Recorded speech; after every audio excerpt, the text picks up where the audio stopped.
ਛੋਟੀ ਕੁੜੀ ਕੋਰੇ ਕਿੰਨੀ ਵਾਰੀ ਚੌਂਕੀ ਮੇਰਾ ਨਾਂ ਰੱਟਦੀ ਅੱਧੀ ਜੇਲਾਂ 'ਚ ਬੈਠੀ ਆ ਕਾਟਿਲ ਜੱਟ ਦੀ ਅੱਧੀ ਬਾਹਰ ਬੈਠੀ ਸੋਹਣੀ ਫਰਾਰੀ ਕੱਟਦੀ ਅੱਧੀ ਜੇਲਾਂ 'ਚ ਬੈਠੀ ਆ ਕਾਟਿਲ ਜੱਟ ਦੀ ਅੱਧੀ ਬਾਹਰ ਬੈਠੀ ਸੋਹਣੀ ਫਰਾਰੀ ਕੱਟਦੀ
Help me!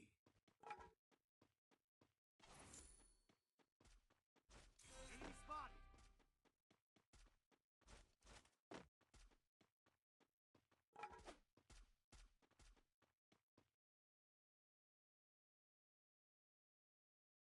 Enemy very close! Enemy very close! My location!